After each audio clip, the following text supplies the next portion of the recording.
दोस्तों, पाकिस्तान अपनी अर्थव्यवस्था को उबारने के लिए कभी आईएमएफ के पास जा रहा है, कभी वर्ल्ड बैंक के पास जा रहा है, कभी अमेरिका में दर दर की ठोकरें खा रहा है, तो कभी ड्रैगन चीन के पास गिड़गिड़ा रहा है। लेकिन पाकिस्तान को अब ये समझ लेना चाहिए कि उसकी मदद अब उसका ओरिजिनल बाप यानी कि भारत ही कर सकता है। पाकिस्तान इस समय हो गया है पूरी तरह से कंगाल। अमेरिका के आगे जनरल बाजवा ने एड़ियां बजाई, कस्में खाई, वादे किए, मगर टस से मस नहीं हुआ आईएमएफ। पाकिस्तान अब बहुत जल्द ही पूरी तरह से बर्बाद होने वाला है और उसको केवल भारत ही बचा सकता है। क्या है ये पूरा मामला, इसके बारे में डिटेल में जानकारी देंगे आगे आपको। लेकिन दोस्तों, हम अपना वीडियो शुरू करें इससे पहले सरहद पर खड़े हमारे भारतीय जवानों की हौसला अफजाई के लिए कमेंट बॉक्स में जय जवान और जय हिंद जरूर लिखें।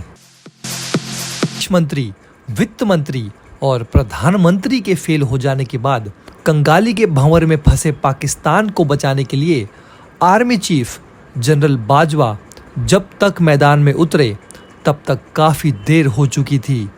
वैसे भी जनरल बाजवा सितंबर में रिटायर ही होने वाले हैं। जनरल बाजवा डिक्टेटर नहीं बल्कि आर्मी चीफ है। ये बात अलग है कि दुनिया के मुल्क जानते हैं कि पाकिस्तान में सत्ता चलती है तो सिर्फ आर्मी चीफ की, बाकी सब तो मोहरे हैं। लेकिन इस समय मामला कुछ और है। S&P ने पाकिस्तान की रेटिंग नेगेटिव कर दी है।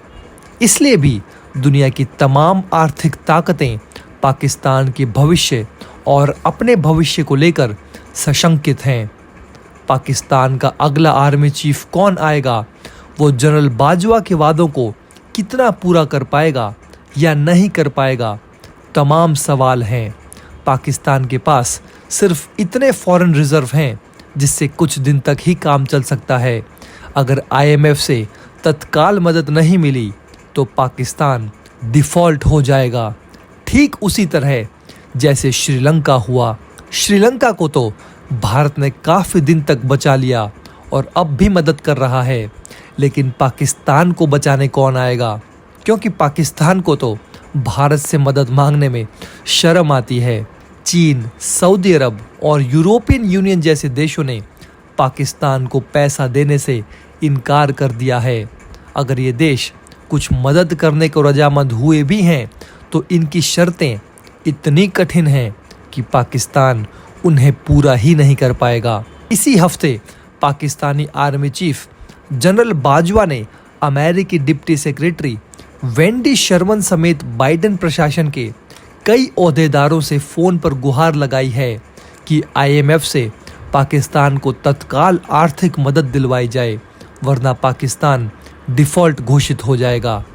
जनरल बाजवा ने कहा कि पाकिस्तान को किसी भी तरह $1.2 बिलियन का कर्ज तुरंत जारी करवा दिया जाए। लेकिन आईएमएफ सोर्सेज का कहना है कि बोर्ड की मीटिंग किसी भी सूरत में अगस्त के आखिर में ही हो सकती है और उस मीटिंग में पाकिस्तान को फंड्स देने का एजेंडा शामिल नहीं हो सकता, क्योंकि आईएमएफ के बोर्ड में शामिल सदस्य देश पाकिस्तान को कर्ज देने के लिए तैयार नहीं हैं।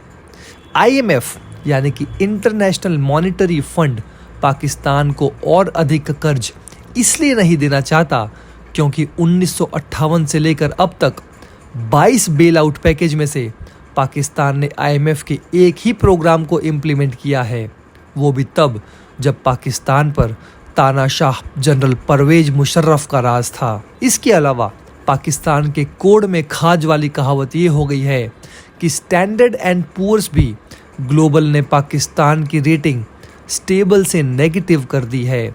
इसका मतलब ये है कि कर्ज लेने के बाद भी पाकिस्तान की स्थिति में सुधार नहीं आएगा। जो भी देश या वित्तीय संस्था पाकिस्तान को कर्जा देगी उसका पैसा डूब ही जाना है। अब सवाल ये उठ रहा है कि जनरल बाजवा आखिरी समय पर ही मोर्चे पर क्यों आए।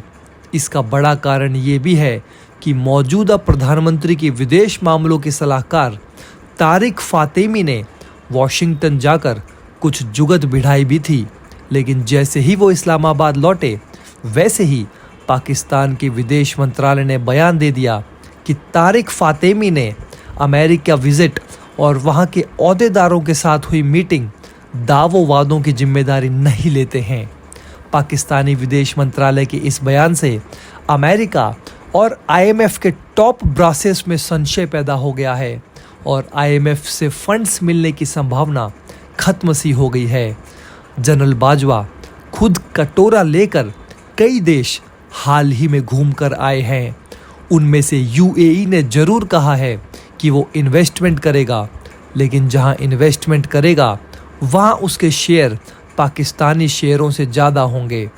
इसके अलावा जब वो चाहेगा तब अपना फंड वापस निकाल कर अलग हो सकता है।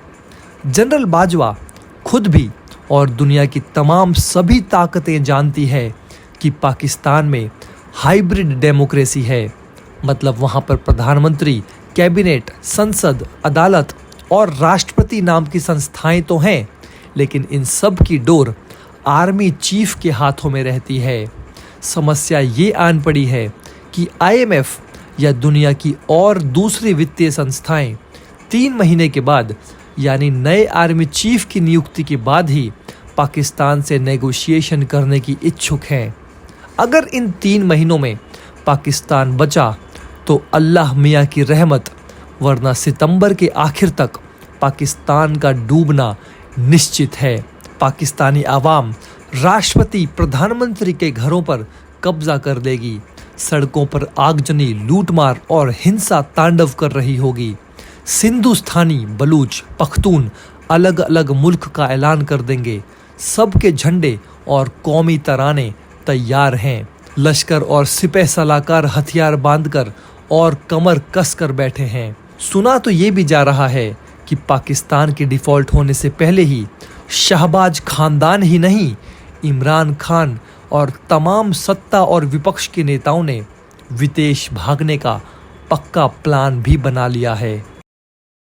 दोस्तों, अगर आप हमारे काम को पसंद करते हैं और हमारी खबरें आपको पसंद आती है तो हमारे इस चैनल को सब्सक्राइब किए बिना बिल्कुल भी मत जाइएगा। हमारे इस उभरते हुए चैनल को सपोर्ट कीजिए और आपका एक एक सब्सक्राइब हमारे लिए बहुत मायने रखता है।